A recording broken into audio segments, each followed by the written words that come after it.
Assalamualaikum warahmatullahi wabarakatuh. Kembali lagi dengan saya Siva Oktaviani. Kali ini saya akan menjelaskan tentang evaluasi kurikulum. Apa itu yang dimaksud dengan evaluasi kurikulum? Evaluasi kurikulum merupakan suatu proses mempertimbangkan untuk memberi nilai dan arti terhadap tujuan isi hasil pembelajaran yang menyeluruh dan saling keterkaitan, di mana hal ini diusahakan oleh satuan pendidikan yang dirancang untuk peserta didik baik di dalam kelas maupun di luar sekolah. Lalu ada beberapa pendapat nih teman-teman terkait dengan langkah-langkah evaluasi kurikulum. Namun, pada umumnya mencakup merancang, melakukan persiapan, mengumpulkan informasi, menganalisis, membuat konklusi, membuat rekomendasi, dan memanfaatkan evaluasi. Sementara itu, Hermana Somantri pada tahun 2009 menjelaskan bahwa tahapan pelaksanaan evaluasi kurikulum ialah 1. Mempelajari kurikulum yang sudah ada. 2. Menuliskan latar belakang atau alasan mengapa kurikulum itu perlu dievaluasi. Ketiga, menentukan apa yang ingin diketahui dan menuliskan pertanyaan evaluasi. Keempat, membuat rancangan evaluasi. Kelima, mengumpulkan informasi atau data. Keenam, menganalisis informasi atau data. Ketujuh, merumuskan kesimpulan. Kedelapan, menginformasikan hasil. Dan yang kesembilan, memanfaatkan hasil untuk merevisi kurikulum. Nah teman-teman, ternyata ada macam-macam prinsip evaluasi kurikulum. Program evaluasi kurikulum didasarkan atas prinsip-prinsip sebagai berikut nih. 1. Ada evaluasi kurikulum didasarkan atas tujuan tertentu. Dan yang kedua, evaluasi kurikulum harus bersifat objektif. Ketiga, evaluasi kurikulum bersifat komprehensif. Keempat, evaluasi kurikulum dilaksanakan secara kooperatif. Dan yang kelima, evaluasi kurikulum harus dilaksanakan secara efisien. Dan yang terakhir, evaluasi kurikulum dilaksanakan secara berkesinambungan. Berikut ini ada tujuan evaluasi kurikulum, yaitu ada 3. 1. Untuk perbaikan program. Dalam konteks ini, peran evaluasi lebih bersifat konstruktif, karena informasi hasil evaluasi dijadikan input bagi perbaikan yang diperlukan di dalam program kurikulum yang datang dari dalam sistem itu sendiri, karena dipandang sebagai faktor yang memungkinkan dicapainya hasil pengembangan yang optimal dari sistem yang bersangkutan. Kedua, ada pertanggungjawaban kepada berbagai pihak. Dan yang ketiga, dari tujuan evaluasi kurikulum, yaitu ada penentuan tindak lanjut hasil pengembangan. Lalu ada fungsi kurikulum. Kurikulum berfungsi untuk mengukur kemampuan pribadi dan konsumsi pendidikan. Fungsi kurikulum secara lengkap diartikan sebagai manfaat kurikulum bagi pihak-pihak yang terlibat dalam aktivitas pendidikan, yang antara lain: 1. Untuk kepala sekolah. Fungsi kurikulum untuk kepala sekolah sebagai pemimpin penyelenggaraan pendidikan di sekolah dan sebagai pedoman pengelolaan sistem pendidikan. Kurikulum juga berfungsi sebagai patokan pengawasan kepala sekolah, juga indikator keberhasilan pembelajaran. Selanjutnya, fungsi kurikulum untuk guru sebagai pedoman pengajaran pada siswa. Kurikulum memberikan patokan yang jelas tentang proses pengajaran, juga materi yang harus diberikan kepada peserta didik.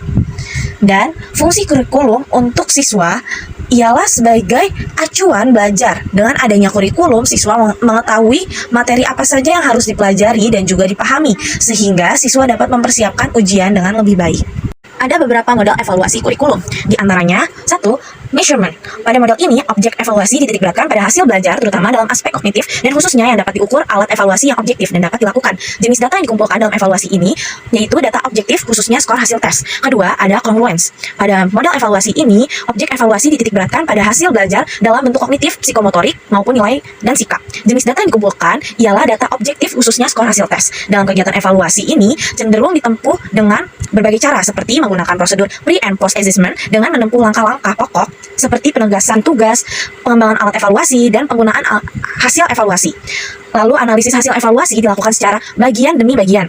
Teknik evaluasi mencakup tes dan teknik-teknik evaluasi lainnya yang cocok untuk menilai berbagai jenis perilaku yang terkandung dalam tujuan, dan kurang menyetujuinya diadakannya evaluasi perbandingan antara 2 atau lebih program.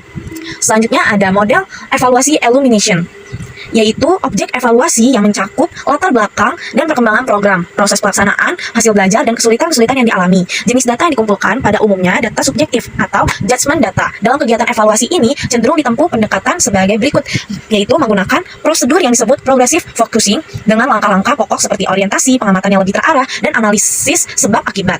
Juga bersifat kualitatif, terbuka dan fleksibel, efektif, dan teknik evaluasi ini mencakup observasi, wawancara, angket, analisis, dokumen, dan bila perlu mencakup pula tes. Dan selanjutnya ada model evaluasi educational system evaluation.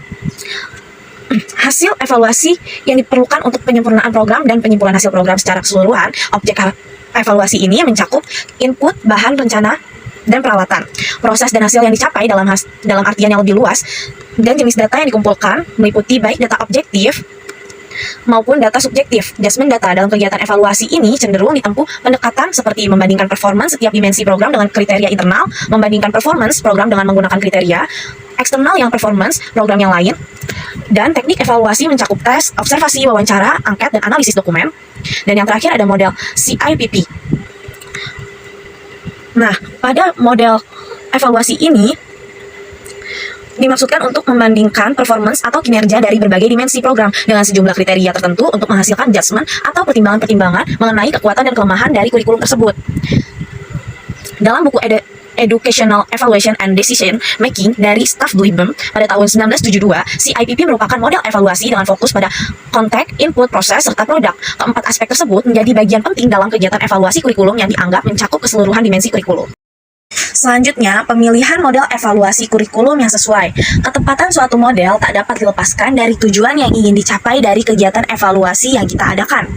Dari 5 model evaluasi kurikulum yang saya jelaskan, setiap model tersebut memiliki kekuatan serta kelemahan. Maka dari itu, menurut saya, apabila model evaluasi kurikulum saling dikaitkan satu sama lain dan dikombinasikan dalam pembelajaran dan dikaitkan lagi dengan kebutuhan masing-masing setiap peserta didik, maka akan terciptanya model evaluasi kurikulum yang bersifat khusus dan efektif. Maka dari itu dapat disimpulkan, evaluasi kurikulum dimaksudkan untuk memeriksa kinerja kurikulum secara keseluruhan, ditinjau dari berbagai kriteria indikator kinerja. Yang dievaluasi adalah efektivitas, relevansi, efisiensi, dan kelaikan feasibility program. Lebih dan kurangnya mohon maaf. Wassalamualaikum warahmatullahi wabarakatuh. Bye guys!